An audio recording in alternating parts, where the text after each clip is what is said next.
I'm talking to my mentee circle about the same thing. I'm talking to them about mission.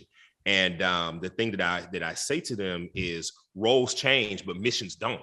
Right? Like you may be you may have a lot of different types of jobs and opportunities, but at a certain point, you got to think to yourself, what is my mission? And for me, that mission work, like my whole game changed when I started to think about mission versus labor, right? Like we, aside from our love, our labor is one of the most precious gifts that we give to the world, right? Because we spend so much time doing it, and we have agency over our labor and how we think about that work and what we want that work to be attributed to. And I've been talking to them a lot about that because jobs are changing. People are laying people off, and people are not thinking about employees and things like that. And you got to have something that sustain you in between the fickleness that employers have, right? Mm-hmm. Like there's a fickleness about it. There's almost like, okay, people can be dispensable mentality out there. And I believe that, like I was talking to them about that mission work is like, it's your superpower in action, serving what purpose, in service to what, right? Right. Because you got to have it to be in service to something other than the bag, Well, let's start there. In Nubia narrative, we are reading Octavia Butler's Earthseed, which is Parable of the Sower, Parable of the Talents. And, she forms a religion, Lauren Alamina, and God has changed, but, your purpose is everything, right? Why are you here? And today we're going to talk about mass shootings in this country. Once again, people who have no purpose other than destruction. And everybody, I think, has to ask themselves, why was I created? Why am I here? Everybody who's listening to my voice, everybody was born into this world at this time for a particular reason. Your life's mission is to find out what that reason is. You'll know it, but you got to pursue it. When the Bible says asking it shall be given, knocking, the door shall be open. There's an action that is required of you. You don't just sit and wait for it to come like it's going to hit you like a lightning bolt. It's in your pursuit of happiness first that you will discover your purpose is in pursuit of something greater than yourself, that it will be revealed to you as somebody that has had many different purposes in my life, and it has evolved, but it's always been the same. Even when I go listen back to my radio experience 20 years ago, that has been the driving force. Let me put something good out into the universe. Even if I work with ratchet people, let me find some goodness in this ratchetity to make somebody change, whether I work with a pimp or Corinne Stephens or Wendy Williams, let me find something good in this that somebody can chew on and digest, and it comes out the other end as inspiring. I wanted to kick off the show today. It's interesting. I was going back in the archives and spending a lot of time also in study, because the other part of this is sitting still long enough, as you pursue. Some of us are on the treadmill, Smith played that sound effect. That's literally some people's lives. Like they can't sit still for 5 minutes to even root in their purpose, before they looking here and there and everywhere for the next thing, as opposed to like, okay, this might be it. Let me sit in this for a minute and let me meditate on it. Let me study. Let me figure out if this is what I'm supposed to do, and just let it root enough for you to spring forward fruit. Can't fruit without the root. There's no fruiting without rooting. All right. So I feel like I'm saying something today. I don't know what it's going to do for anybody, and I don't know what to do about this current state that we're in. But to your point, Drew, I think it is fomented because even in the book, Parable of the Talents, the world has come to an end as we know it, right? Mm-hmm. And it is very dystopian, but it was written in the 90s before there was a Donald Trump, before there was a Russia, Ukraine, before there was, a pandemic, and they called it the plague that had hit the world. And it was around this thing, this labor. When you said labor, it made me wince a little bit, because if we look at what we do as labor, then it will forever be something that we run away from. But if you look at what you do as purpose, even in the job that you're in, there's somebody that you can help. There's something that you can learn. There's something that you can bring forward.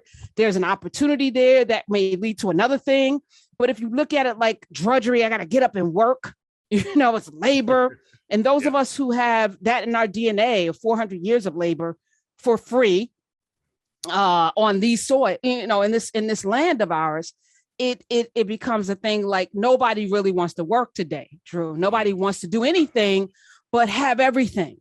Yeah. People want everything and nobody wants to work. And that's why, cryptocurrency became this thing, because it's like, I can get rich quick and not have to work. That's why when the Powerball gets to 300 million, everybody and their mothers quit. Because it's like, if I can just get $1 million, but that's not the journey here. It's not about the money, and it's not about the labor. It's about your purpose. So a mass shooting yesterday. Oh, go ahead. I'm sorry. Oh, no. I was going to say too, but Karen, I challenge that to a certain extent, because I believe that there's honor in labor, though. Like, I believe that there's honor in work. I mean, that's just the way I was raised, that there was goodness in actually putting forth effort and work. My prayer has always been, God, give me honorable work. I don't want to just sit, right? Like, I love to sit. I'm a world-class Olympic gold medal sitter, but I also know that I wasn't put here to chill, right? The ultimate measure of a man is not where he stands in the times of comfort and convenience, but challenge and controversy, right? Like, I want honorable labor. I want honorable work. I don't want to die doing it all the time, 24/7, but I want it to be in purpose and in mission and in service to something. So I think that's the hat trick, is thinking that all labor has to be degrading, or all labor is a pimp trick, right? Nah, there's a whole bunch of labor out there that's honorable and good and exciting and helpful to the world. You know what I mean? So I get what you're saying about the labor piece, but it's language, though.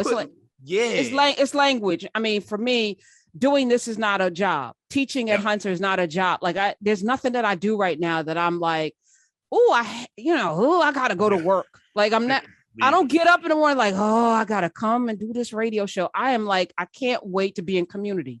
I cannot wait that anybody's listening. I'm grateful. I'm thankful. But for me, it's like, I need to be in community, and I need to know that I'm not alone. And I need to know that I'm not the only one thinking this way, or I need to know there's another way to see the world. Maybe I don't see, but to be in community, to get up every day and do something, to sit, I'm writing, I'm getting back into writing. Like, I've committed myself every day to put pen to paper, because I'm really good at it.